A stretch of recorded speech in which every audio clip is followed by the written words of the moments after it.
IPL মানেই উত্তেজনা, আর সেই উত্তেজনার পারদ চড়াতে লখনৌ সুপার জায়ান্টস একেবারে প্রস্তুত।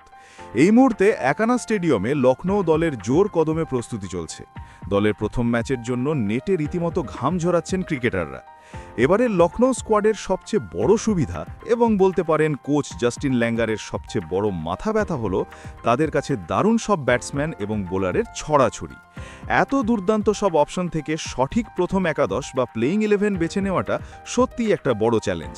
চলুন শুরুতেই কথা বলা যাক ওপেনিং জুটি নিয়ে। লখনৌয়ের হয়ে এবার ইনিংস শুরু করতে চলেছেন দুজন হেভিওয়েট তারকা, এইডেন মার্করাম এবং মিচেল মার্শ।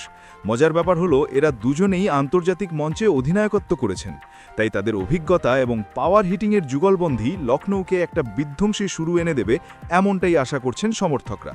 ওপেনাররা যদি ভিত গড়ে দেন, তবে 3 নম্বরে সেই ভিত মজবুত করতে আসবেন আমাদের সবার প্রিয় ঋষভ পান্ত। গত বছরের পারফরমেন্স এবং নেটে তার সাম্প্রতিক দুরন্ত ফর্ম সব মিলিয়ে পান্ত এবার রীতিমতো ধ্বংসাত্মক মেজাজে রয়েছেন। 3 নম্বরে তার উপস্থিতি দলের মিডল অর্ডারের ভরসা কয়েক গুণ বাড়িয়ে দিচ্ছে। আর 4 নম্বরের কথা বললেই যার নাম মাথায় আসে তিনি হলেন নিকোলাস পুরান। পুরানের সেই বিখ্যাত বেশি স্টাইলের মারকাটারি ব্যাটিং লখনৌয়ের জন্য একটা বড় এক্স ফ্যাক্টর। স্পিনার হোক বা পেসার, পুরান ফর্মে থাকলে বোলারদের আর রক্ষা নেই। এরপর 5 নম্বরে আমরা দেখতে পাবো তরুণ তুর্কি আয়ুষ বদনীকে। ঘরোয়া ক্রিকেটে দারুণ পারফর্ম করে তিনি প্রমাণ করেছেন যে চাপের মুখে মাথা ঠান্ডা রেখে কিভাবে রান বের করতে হয়। এবার আসি সেই পজিশনে যা যে কোনো টি20 ম্যাচের ভাগ্য করে দেয়, ফিনিশার। 6 নম্বরে আমরা একটা নতুন চমক দেখতে পেতে পারি, তিনি হলেন Mukul Chowdhury. Head coach Justin Langer ব্যক্তিগতভাবে মনে করেন মুকুল এই দলের একজন বড় ফিনিশার হতে পারেন। তার হিটিং এবিলিটি লখনৌয়ের ডেথ ওভারের রান রেট এক ধাক্কায় অনেকটা বাড়িয়ে দিতে পারে। 7 নম্বরে অলরাউন্ডার হিসেবে খেলবেন বাংলার পরিচিত মুখ শাহবাজ আহমেদ। বল হাতে স্পিন ভেলকি আর ব্যাট হাতে কার্যকরী রান, দুটি বিভাগেই দলের অন্যতম বড় ভরসা তিনি। পিচ যদি স্পিন সহায়ক হয়, তবে লখনৌ দুজন স্পিনার নিয়ে নামবে। সেক্ষেত্রে 8 নম্বরে স্পিন বোলিংয়ের দায়িত্ব সামলাবেন দিগ্বিজয় রাঠি। শাহবাজ এবং দিগ্বিজয়ের স্পিন জুটি বিপক্ষ দলের মিডল অর্ডারকে বেঁধে রাখতে দারুণ কাজ করবে।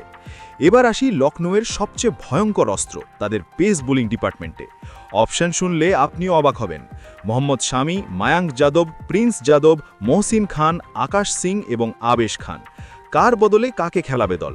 তবে টিম ম্যানেজমেন্টের প্রথম পছন্দ হতে পারেন ভারতের পেস সেন্সেশন মোহাম্মদ শামি, গতির ঝড় তোলা মায়াঙ্ক যাদব এবং প্রতিভাবান প্রিন্স যাদব।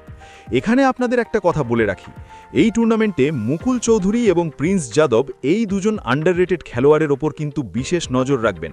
এরা যে কোনো দিন নিজেদের দিনে ম্যাচের রং একাই বদলে দেওয়ার ক্ষমতা রাখেন।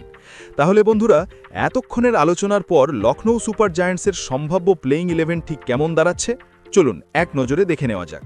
ওপেনিং এইডেন মার্করাম এবং মিচেল মার্শ। 3 নম্বর ঋষভ পান্ত। 4 নম্বর নিকোলাস পুরান। 5 নম্বর আয়ুষ বদনী। 6 নম্বর মুকুল চৌধুরী। 7 নম্বর শাহবাজ আহমেদ। 8 নম্বর দিগ্বিজয় রাখি। আর 9, 10, 11 নম্বরে মোহাম্মদ শামি, মায়াঙ্ক যাদব এবং প্রিন্স। আর হ্যাঁ, ইম্প্যাক্ট প্লেয়ার হিসেবে তৈরি থাকবেন হিম্মত সিং বা আবেশ খান, যাদের পরিস্থিতি অনুযায়ী দল ব্যবহার করতে পারে। কাগজে কলমে লখনৌ এই দলটা যেমন ব্যালেন্সড তেমনি আক্রমণাত্মক। ক্রিকেট বিশেষজ্ঞদের মতে এই টিম নিয়ে লখনৌয়ের অনায়াসে টপ 4-এ জায়গা করে নেওয়া উচিত। তবে ক্রিকেট তো অনিশ্চয়তার খেলা। আপনাদের কি মনে হয়, লখনৌ সুপার জায়ান্টস কি এবার ট্রফি ঘরে তুলতে পারবে? আর এই প্লেইং 11-এ আপনারা কি কোনো পরিবর্তন চান? আপনাদের মতামত অবশ্যই নিচে কমেন্ট বক্সে লিখে জানাবেন। ভিডিওটি ভালো লাগলে লাইক করবেন, বন্ধুদের সাথে শেয়ার করবেন, আর ক্রিকেটের এমন আরও দারুণ সব আপডেটের জন্য চ্যানেলটিকে সাবস্ক্রাইব করতে ভুলবেন না। দেখা হচ্ছে পরের ভিডিওতে, ততক্ষণ ভালো থাকবেন, সুস্থ থাকবেন।